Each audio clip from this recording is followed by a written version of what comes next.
Assalamualaikum warahmatullahi wabarakatuh. Ayyaana kam gaashu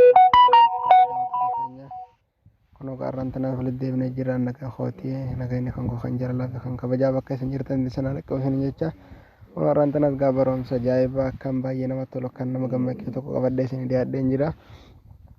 Warreen Saudi Arabiyaa keessa jiraattan keessattuu warreen shari'aa moobaayilii fayyadamtan akkaataa intarneeta bilaashaa xiqqoo isii wayii daqiiqaa wayii waan akka himoo fi waastaabbii kana fayyadamtan isanii qabadhee dhiyaadheen jira. Garuu shabahaan waan xiqqoo darreedha. Feesbuukaa fi waan akka yuutuubiin ilaaltan dafee isin jira dhumaa beeka himoo fi waastaabbii isanii danda'a. Tole gaa gama barumsichaa isin dabarsuu duratti obbolaan haaraan yoo dhufaa jiraattan taate ani Ibraahim Abdii Tuubeeti. Gamanumaan gama yuutuub kiyyaatti isin dabarsa yuutuub kiyyaa sumaan maqaa yuutuub kiyyaa isin beeysa. Iddoo sarchii haala dhufeeni Ibraahim Abdii Tuubee gootanii haala kanaan sarchii gootan. Haala kanaan sarchii gootan kunoo yuutuubiin gad dhufee jira. Kan sabsiraayisii nama 8 qofa qabu viidiyoo 8 irra jira.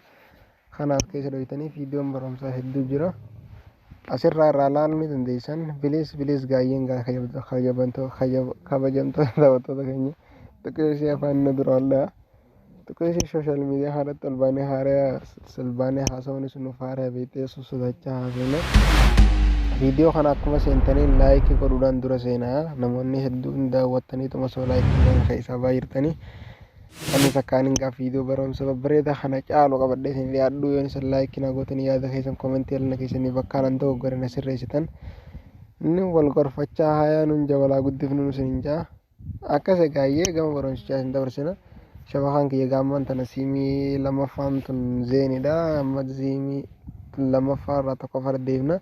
Daataa keessan calmattanii bantanii dura guuneetti edensiin agarsiisa. Amma daataa keenya tokkoffaa irratti adeemnu siimii tokkoffaa irratti. Egaa siimii tokkoffaa irratti deebifnee xiqqoo ishiin eeyina kunoo duraan inni shabakaan kun jira bara 2019 keessa dhaabbate.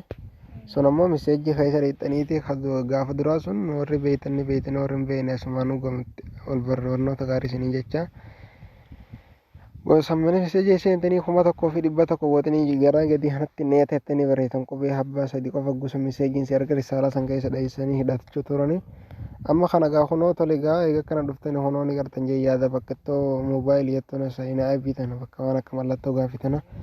Asirra gadhoo egaa asirra gachuu baasne.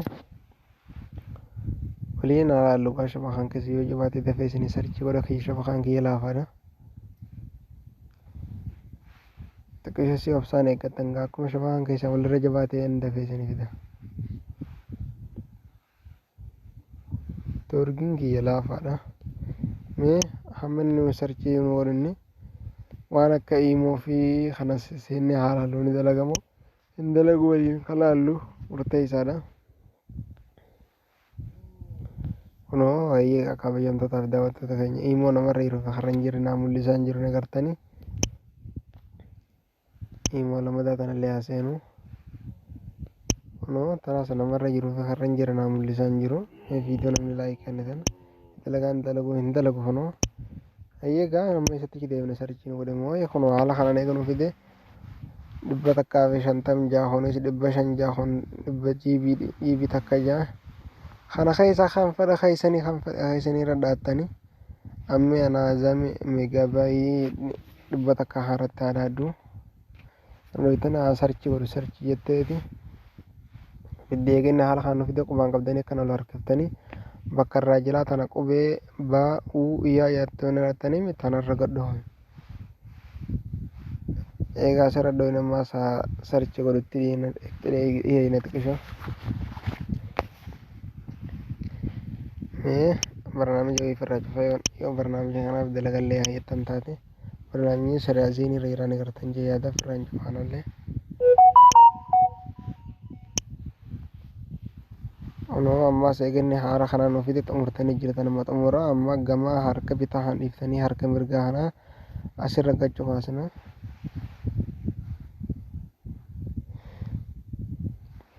Amma asin eeydan yoo hidhamuu baate sumarra deebitanii kan feetan itti mokkoratan yoo naa hidhamuu baate waliin kan biraatti mokkorri ilaallata akka sanumarra deebifne.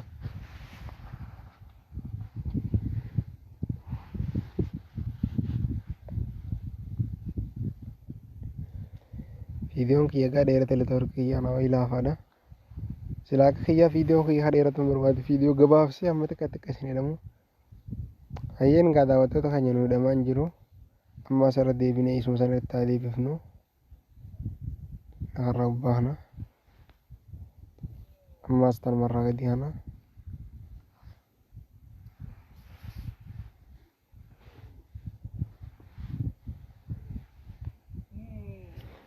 Hayi nu qabsaanee gaa daawwattoota kiyya.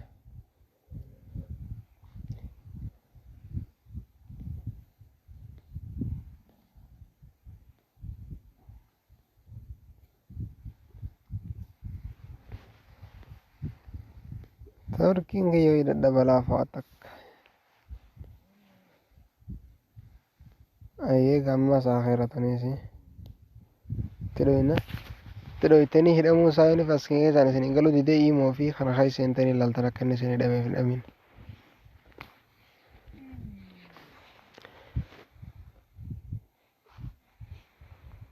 Obsa gaayyee silaa guu hidhame eeywa taratan hidhamee jira inni ifumaaf kochiisee jira kunoo mataa gubbaa tan argitee ilaalle mallattoon gaafiitis hin jirtu wanni harreefu lakkoofsuun naafitis hin jiru amma mee waliin himoo keessaa seenne ilaallu absigaa amma himoo keessaa seennu kunoo himoo namarra yeroo hunda akkana na agarsiisaa jira fiidiyoo reefu laayikii akkana sanni dalagaa man dalagu waliin haa ilaallu kunoo fiidiyoon chilleen isaa kana. Jira.